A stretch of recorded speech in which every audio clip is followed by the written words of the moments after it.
بلکہ اللہ کی طرف سے آیا ہے، یہ اللہ نے بھیجا ہے، یہ جنتی پھل ہے، کوئی فرشتہ دے کر گیا ہے، اس میں کسی لڑکے کا ہاتھ نہیں ہے۔ جب مریم سے پوچھا جا سکتا ہے کہ یہ پھل کہاں سے آیا، تم اپنی بیٹیوں سے کیوں نہیں پوچھ سکتے یہ موبائل تیرے پاس کہاں سے آیا؟ اس میں تو 10 روپے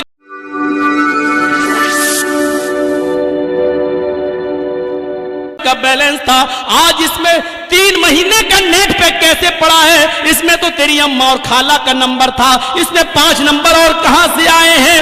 کیا آپ اپنی بیٹیوں سے یہ سوال نہیں کر سکتے ہو؟ تم اسکول تو ڈرائیور کے ساتھ گئی تھی، پھر آئی ہو کس کے ساتھ آئی ہو؟ اکیلے کیسے آئی ہو؟ تمہارا بھائی تمہیں اسکول چھوڑنے گیا تھا، پھر تم نے بھائی کا آنے کا انتظار کیوں نہیں کیا؟ اکیلے کیسے چلی آئی ہو؟ یہ گھر سے کتاب 3 لے کے گئی تھی، یہ 5 کتابیں تمہارے پاس کہاں سے آئی ہیں؟ یہ سارے سوالات کی ذمہ داری ایک باپ کی بنتی ہے جو اپنی بیٹی سے پوچھے، اپنی اولاد سے پوچھے۔ اور اگر تم ایسا نہیں کر سکتے ہو تو تیار رہو، ہماری بیٹیاں کل RSS کے گنڈوں سے نکاح کرنے کے لیے تیار ہیں، اس لیے کہ یہ پلاننگ ہو چکی ہے کہ مسلم لڑکیوں کو اسکولوں میں جگہ دو اور ہندو لوگوں سے کہہ دیا گیا کھل کے پیار کرو، کورٹ میرج کرو، ان کو نکاح کے بندھن میں باندھو اور 2-4 بچے پیدا کر کے بچے اپنے پاس رکھ کے عورت کو در در کی ٹھوکر کھانے کے لیے مجبور کر دو، اس کو نکال دو۔ اگر آپ اپنی بیٹیوں کی نگرانی نہیں کر سکتے ہو تو تیار رہو، آپ کی بیٹیاں غیر مسلموں کے ساتھ نکاح کرنے کے لیے تیار ہیں۔ 10,000 سے زیادہ ایپلیکیشنیں کورٹ میں موجود ہیں مسلم لڑکیوں کی، جس میں یہ کہا گیا ہے ہمیں اپنی مرضی سے ہندو لڑکوں کے ساتھ نکاح کرنے کے لیے تیار ہیں۔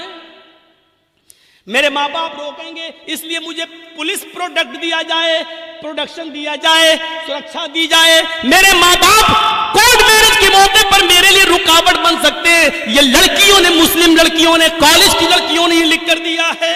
تیار رہیے، اگر آپ اپنی بیٹیوں کے موبائل نہیں چھین سکتے ہو، ان سے سوال جواب نہیں کر سکتے ہو، تو پھر یہ دن دیکھنے کے لیے تیار رہو کہ آپ کی بیٹی مسز ادریس مسز اسلم نہیں بنے گی، مسز کھنہ بنے گی، مسز رمیش بنے گی، مسز موہن بنے گی، مسز فلاں بنے گی، یہ بنے گی۔ اس کے لیے تیار رہو۔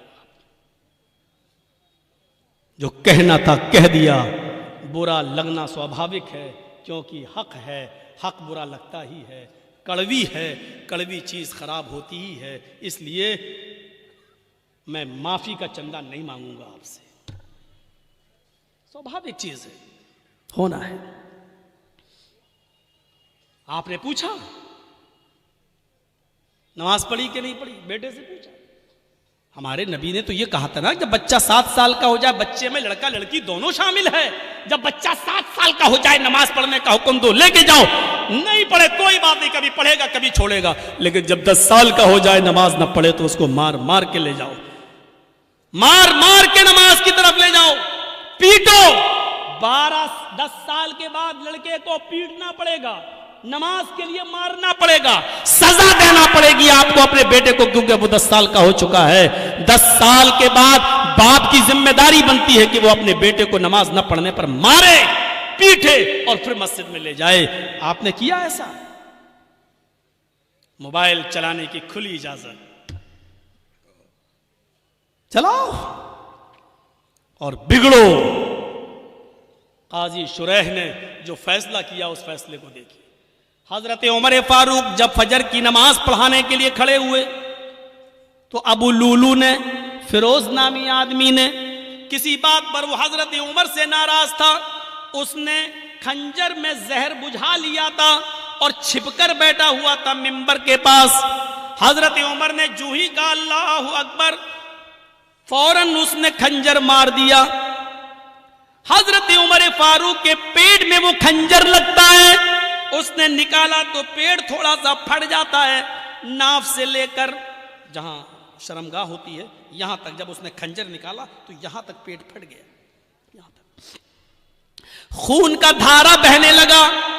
نمازیوں نے ابو لولو کو پکڑنا چاہا لیکن وہ بھاگنے لگا۔ ایک صحابی نے اپنی چادر اس کے اوپر پھینکی جس سے اس کا پیر الجھ گیا، وہ گر گیا۔ جب اس نے دیکھا کہ اب میں پکڑا جاؤں گا اور بچوں گا نہیں، تو اس نے وہی زہر آلود خنجر اپنے پیٹ میں مار کر خودکشی کر لی اور مر گیا۔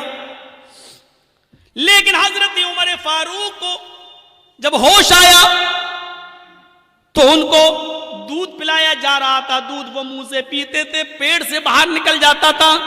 شہد پلایا گیا تو شہد پیٹ سے باہر نکل گیا. جو چیز کھلائی اور پلائی جا رہی ہے وہ منہ سے تو کھلاتے تھے لیکن پیٹ سے باہر نکل جاتی تھی. اس حال میں کسی نے کہہ دیا امیر المومنین اب آپ فجر کی نماز کیسے پڑھیں گے؟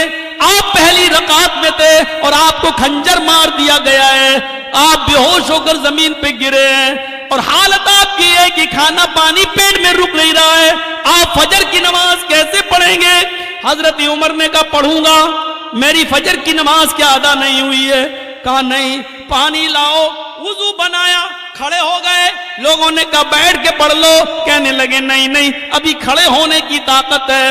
کھڑے ہو کر 2 رکعت نماز پڑھی اور نماز پڑھنے کے بعد فرمایا لوگوں اگر یہ حالت کسی اور کی ہو جائے، کھانا پانی بھی پیٹ سے نکلنے لگے، اس حال میں بھی اگر نماز کا ٹائم ہو جائے، نماز کا وقت ہو جائے اور اس آدمی کو ہوش ہو تو نماز اس حال میں بھی پڑھنا پڑے گی.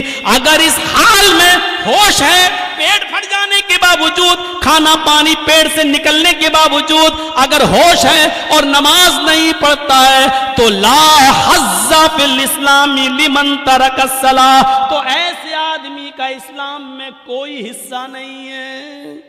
اس حال میں نماز نہ پڑھے تو اسلام میں حصہ نہیں ہے. جو تندرستی میں نماز نہ پڑھے وہ مسلمان بنا بیٹھا ہے. کتنے بڑے کبھی کسی کو کھڑا کر کے پوچھو کیا نام ہے؟ ضیاء الحق، حق کی روشنی. اچھا نماز پڑھی تھی عشاء کی؟ نہیں مولانا صاحب. ضیاء الحق نماز پڑھی؟ نہیں. اس حال میں نماز معاف نہیں ہے. نماز تو ہے ہی نہیں معاف. جرجی صاحب کو مودی کی یوگی کی کچھ گنڈے پکڑ لیں، کرسی پہ لے کے ہاتھ پیر باندھ دیں، اسی بیچ اذان کی آواز آ رہی ہو اللہ اکبر اللہ اکبر، جرجی صاحب ایک بار کہیں گے صاحب لنچنگ کرنے والوں مجھے مار رہے ہو مار دینا لیکن مجھے 2 رکعت نماز پڑھ لینے دو. چھوڑتے ہیں تو ٹھیک، نہیں چھوڑتے ہیں تو کرسی پر بندے بندے ہمیں نماز پڑھنا پڑے گی. وضو کے لیے پانی دے دو، نہیں دیتے ہیں تو نیت سے وضو کرنا پڑے گا. اللہ وضو کے لیے پانی نہیں ہے، میں نے وضو کی نیت کر لی ہے، یہ وضو کی نیت ہی ہمارے لیے وضو ہوگی. ان سے کہا جائے گا صاحب میرا چہرہ قبلے کی طرف کر دو، اگر وہ کرتے ہیں تو ٹھیک ہے، نہیں کرتے ہیں تو نیت کرنا پڑے گی. ہاں میرا چہرہ کھلا ہوتا تو قبلے کی طرف کرتا، لیکن میں بندھا ہوا ہوں اس لیے میں اسی طرف رک کر کے نماز پڑھ رہا ہوں. آئے اللہ تو کسی قبلے کا محتاج تو نہیں ہے، تو میری دل کی نیت اچھی طریقے سے جانتا ہے. لیس البر ان تولوا وجوہکم قبل المشرق مغرب، یہ آیت آپ کے ذہن میں آنی چاہیے. لیکن نماز اس وقت بھی پڑھنا پڑے گی. قبلے کی طرف چہرہ نہیں ہے کوئی بات نہیں، جہاں تمہارا چہرہ ہے اس طرف کر لو. اللہ اکبر کہہ کر ہاتھ نہیں اٹھ رہے بندے ہیں تو زبان سے اللہ اکبر کہہ لو. وضو کے لیے پابندی ہے، پانی نہیں دیا جا رہا تو نیت وضو سے کر لو. چہرہ قبلے کی طرف نہیں کرنے دیا جا رہا تو جہاں چہرہ وہی کر لو اور الفاظ ادا کرتے رہو. لیکن نماز اس حال میں بھی پڑھنا پڑے گی جبکہ معلوم ہے کہ موت ہمارے سر پہ منڈلا رہی ہے، لیکن اس حال میں بھی نماز تمہارے اوپر معاف نہیں ہے. نماز کا وقت ہو گیا ہے، آپ کو اس حال میں نماز پڑھنا پڑے گی. یہ سختی ہے اسلام میں لیکن نرمی بھی تو ہے. وضو کے لیے پانی نہیں مل رہا تو یہ نہیں کہا گیا نہیں رسی توڑو کرسی توڑو لیکن لاؤ پانی، نہیں ہے، نیت کر لو. یہ آسانی بھی تو ہے، قبلے کی طرف چہرہ نہیں کرنے دیا جا رہا، کوئی بات نہیں، جہاں چہرہ اسی طرف رک کر کے نماز پڑھو. ہاتھ نہیں اٹھ رہے کوئی بات نہیں، ایسے ہی پڑھو، زبان سے جملے ادا کرو لیکن کرو. یہی تو اسلام ہے. اور کیا ہے اسلام؟